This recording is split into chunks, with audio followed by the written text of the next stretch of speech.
ಇದು ಫ್ರೀಡಮ್ ಟಿವಿಯ super exclusive story. ಮನೆಯಲ್ಲೇ ಮಾಡ್ತಾರಂತೆ ನರ್ಸಿಂಗ್ ಕಾಲೇಜುಗಳನ್ನು. ಮನೆಯಲ್ಲೇ ನರ್ಸಿಂಗ್ ಕಾಲೇಜುಗಳನ್ನು ನಡೆಸ್ತಾರಂತೆ. ರೋಗಿಗಳ ಪ್ರಾಣದ ಜೊತೆ ಚೆಲ್ಲಾಟವಾಡ್ತಿದೆಯಾ ನರ್ಸಿಂಗ್ ಮಾಫಿಯಾ ಅನ್ನೋ ಪ್ರಶ್ನೆಗಳು ಈಗ ತೀವ್ರವಾಗಿ ಎದುರಾಗ್ತಾ ಇದೆ. ಇದು ಫ್ರೀಡಮ್ ಟಿವಿಯ ಸೂಪರ್ ಎಕ್ಸ್ಕ್ಲೂಸಿವ್ ಸ್ಟೋರಿ. ರೋಗಿಗಳ ಪ್ರಾಣದ ಜೊತೆ ಚೆಲ್ಲಾಟವಾಡ್ತಾ ಇದೆಯಾ ನರ್ಸಿಂಗ್ ಮಾಫಿಯಾ. ಈ ನರ್ಸಿಂಗ್ ಕಾಲೇಜುಗಳ ವಂಚನೆ ನೆಟ್ವರ್ಕ್ ಈಗ ಬಯಲಾಗ್ತಾ ಇದೆ. ಐಎನ್ಸಿ ಮತ್ತು ಕೆಎನ್ಸಿ ನಿಯಮಗಳನ್ನು ಗಾಳಿಗೆ ತೂರಿ ಈ ನರ್ಸಿಂಗ್ ಕಾಲೇಜುಗಳು ಏನಾದರೂ ನಡೀತಾ ಇದೆಯಾ? ಕಲಬುರಗಿಯಲ್ಲಿ ಮೆಡಿಕಲ್ ಲೋಕವೇ ಬೆಚ್ಚಿ ಬೀಳುವಂತಹ ಹಗರಣ ಬೆಳಕಿಗೆ ಬಂದಿದೆ. ಲ್ಯಾಬ್ ಇಲ್ಲ, ಸರಿಯಾಗಿರುವ ಬಿಲ್ಡಿಂಗ್ ಇಲ್ಲ, ಬೋಧಕ ಸಿಬ್ಬಂದಿಗಳು ಕೂಡ ಇಲ್ಲ. ಡಿಎಂಇ ಮತ್ತು ವೈದ್ಯಕೀಯ ಶಿಕ್ಷಣ ನಿರ್ದೇಶನಾಲಯಕ್ಕೆ ದಿನೇಶ್ ಕಲ್ಲಹಳ್ಳಿಯವರು ಈ ಬಗ್ಗೆ ದೂರು ಕೊಟ್ಟಿದ್ದಾರೆ. ಜಂಟಿ ತನಿಖೆಯನ್ನು ನಡೆಸಿ ಮಾನ್ಯತೆ ರದ್ದು ಮಾಡೋದಕ್ಕೆ ಆಗ್ರಹ ಮಾಡಿದ್ದಾರೆ. ಇಮೇಲ್ ಮೂಲಕವಾಗಿ ದೂರು ಸಲ್ಲಿಕೆ ಮಾಡಿದ್ದಾರೆ ದಿನೇಶ್ ಕಲ್ಲಹಳ್ಳಿ. ಒಂದೇ ವಾಸದ ಮನೆಯಲ್ಲಿ 3 ಕಾಲೇಜುಗಳನ್ನು ನಡೆಸಲಾಗ್ತಾ ಇದೆ. ಬಾಡಿಗೆ ಮನೆ, ಹೆಸರಿಗಷ್ಟೇ ಇರುವಂತಹ ಬಿಲ್ಡಿಂಗ್ಗಳಲ್ಲಿ ಪಾಠ, ಒಂದೇ ಸೂರಿನ ಅಡಿ ಬಿಎಸ್ಸಿ ನರ್ಸಿಂಗ್, ಜಿಎನ್ಎಂ ಪ್ಯಾರಾಮೆಡಿಕಲ್ ಕೋರ್ಸ್ಗಳನ್ನು ನಡೆಸಲಾಗ್ತಾ ಇದೆಯಂತೆ. ಹೆಸರಾಂತ ಅನ್ನಪೂರ್ಣ ಸ್ಕೂಲ್ ಆಫ್ ನರ್ಸಿಂಗ್ ವಿರುದ್ಧ ಗಂಭೀರ ಆರೋಪಗಳನ್ನು ಮಾಡಿದ್ದಾರೆ.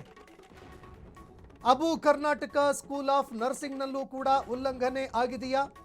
ಕಾಸು ಮಾಡುವ ಉದ್ದೇಶಕ್ಕಾಗಿ ವಿದ್ಯಾರ್ಥಿಗಳ ಭವಿಷ್ಯದ ಜೊತೆ ಚೆಲ್ಲಾಟವಾಡಲಾಗ್ತಾ ಇದೆಯಾ ಅನ್ನೋ ಅನುಮಾನಗಳು ಕಾಡ್ತಾ ಇದೆ.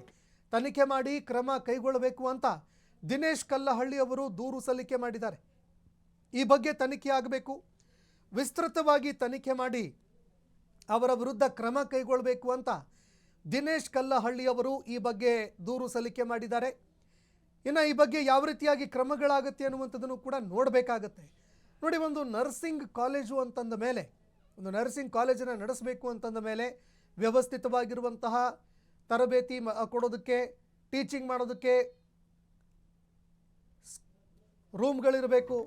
ಒಂದೇ ಕುಟುಂಬ 5 ನರ್ಸಿಂಗು ಕಾಲೇಜ್ಗಳನ್ನು ನಡೆಸಲಾಗ್ತಾ ಇದೆ. ತನಿಖಾ ಸಂಸ್ಥೆಗಳಿಗೆ ದೂರು ಕೂಡ ನೀಡಲಾಗಿದೆ. ಒಂದೇ ಫ್ಯಾಮಿಲಿ, ಒಂದೇ ಟ್ರಸ್ಟ್ ಅಡಿಯಲ್ಲಿ ಸಾಲು ಸಾಲು ಕಾಲೇಜುಗಳು ತಲೆ ಎತ್ತಿವೆ ಅಂತೆ. ಕಲಬುರಗಿ ಜಗತ್ ಸರ್ಕಲ್ನಲ್ಲಿ ಇರುವಂತಹ Prabhank school, Ganesha Nagar Shashank school of nursing ವಿರುದ್ಧವೂ ಕೂಡ ದೂರು ದಾಖಲಾಗಿದೆ. ಬಿಬಿಸಿ ಟ್ರಸ್ಟ್ ಸ್ಕೂಲ್, ನಿರನೂರು ಗ್ರಾಮದ ಯೂನಿಟಿ ಸ್ಕೂಲ್, ಬಿದಾಪುರ ಕಾಲೋನಿಯ ವಿವೇಕ್ ಸ್ಕೂಲ್ ಆಫ್ ನರ್ಸಿಂಗ್ನಲ್ಲೂ ಕೂಡ ನಿಯಮಗಳನ್ನು ಗಾಳಿಗೆ ತೂರಲಾಗಿದೆ. 7 ಕಾಲೇಜುಗಳ ಲಿಸ್ಟನ್ನು ಕೊಟ್ಟು ತನಿಖೆಗೆ ಆಗ್ರಹಿಸಿದ್ದಾರೆ ಕಲ್ಲಹಳ್ಳಿಯವರು. ಇನ್ನು ಮಾಸ್ ಕಾಪಿಂಗ್ ದಂಧೆ, ಕ್ಲಾಸಿಗೆ ಬರೆದಿದ್ರೂ ಕೂಡ ಎಕ್ಸಾಮ್ ಪಾಸ್ ಮಾಡಲಾಗ್ತಾ ಇದೆಯಾ? ಕಾಲೇಜುಗಳಲ್ಲಿ ಕಡ್ಡಾಯ ಕ್ಲಿನಿಕ್ ಪ್ರಾಯೋಗಿಕ ತರಬೇತಿ ಕೂಡ ಇಲ್ಲ. ಲಕ್ಷ ಶುಲ್ಕ ವಸೂಲಿ ಮಾಡಿ ಪರೀಕ್ಷೆಗೆ ಕೂರಿಸುವ ಅಕ್ರಮ ಜಾಲ ಇದೆಯಂತೆ. ಪರೀಕ್ಷಾ ಕೇಂದ್ರಗಳಲ್ಲಿ ಸಂಘಟಿತ ರೀತಿಯಲ್ಲಿ ನಕಲು ಮಾಡಿಸುವ ಸಿಸ್ಟಮ್ ಕೂಡ ಇದೆ ಅನ್ನೋ ಆರೋಪಗಳು ಕೇಳಿಬರ್ತಾ ಇದೆ. ಇಂತಹ ನಕಲಿ ನರ್ಸ್ಗಳಿಂದಾಗಿ ಆರೋಗ್ಯ, ರೋಗಿಗಳ ಸುರಕ್ಷತೆಗೆ ತುಂಬ ಭೀತಿ ವ್ಯಕ್ತವಾಗ್ತಾ ಇದೆ. ಇನ್ನು ಇಲಾಖೆ ಕಣ್ಮುಚ್ಚಿ ಕುಳಿತಿದೆಯಾ? ಬಿಎನ್ಎಸ್ ಅಡಿಯಲ್ಲಿ ಕ್ರಿಮಿನಲ್ ಕೇಸ್ಗೆ ಡಿಮ್ಯಾಂಡ್ ಮಾಡಲಾಗ್ತಾ ಇದೆ. ಮೂಲಸೌಕರ್ಯ ಇಲ್ಲದ ಕಟ್ಟಡಗಳಿಗೆ ಮಾನ್ಯತೆ ಕೊಟ್ಟಿರುವ ಅಧಿಕಾರಿಗಳಾದರೂ ಯಾರಪ್ಪ? ಫಿಸಿಕಲ್ ವೆರಿಫಿಕೇಶನ್ ನಡೆಸದೆ ಅಪ್ರೂವಲ್ ಕೊಟ್ಟಂತಹ ಕೈಗಳಾದರೂ ಯಾವುದು? ಉನ್ನತ ಮಟ್ಟದ ಜಂಟಿ ತಂಡದಿಂದ ತನಿಖೆ ಮಾಡೋದಕ್ಕೆ ದಿನೇಶ್ ಅವರು ಆಗ್ರಹ ಮಾಡಿದ್ದಾರೆ.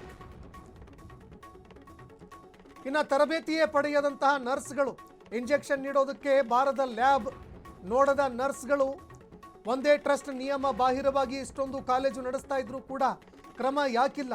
ಲಕ್ಷಾಂತರ ರೂಪಾಯಿ ಕೊಟ್ಟು ಮೋಸ ಹೋಗ್ತಾ ಇರುವಂತಹ ವಿದ್ಯಾರ್ಥಿಗಳಿಗೆ ನ್ಯಾಯ ಕೊಡೋದಾದ್ರೂ ಯಾವಾಗ? ವೈದ್ಯಕೀಯ ಶಿಕ್ಷಣ ಸಚಿವರು, ಡಿಎಂಇ ಅಧಿಕಾರಿಗಳು ಇತ್ತ ಗಮನ ಹರಿಸಬೇಕು. ಕಾಲೇಜುಗಳ ಮೇಲೆ ದಾಳಿ ನಡೆಸಿ ಅದರ ಮಾನ್ಯತೆಯನ್ನು ರದ್ದು ಮಾಡಿ ಜೈಲಿಗಟ್ಟಬೇಕು.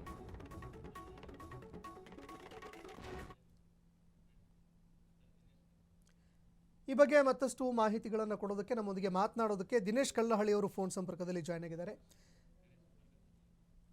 ಓಕೆ, ಕರೆ ಸಂಪರ್ಕ ಸಾಧ್ಯವಾಗ್ತಾ ಇಲ್ಲ, ಮತ್ತೆ ಅವರನ್ನು ಸಂಪರ್ಕಿಸುವಂತಹ ಪ್ರಯತ್ನವನ್ನು ಮಾಡ್ತೀವಿ.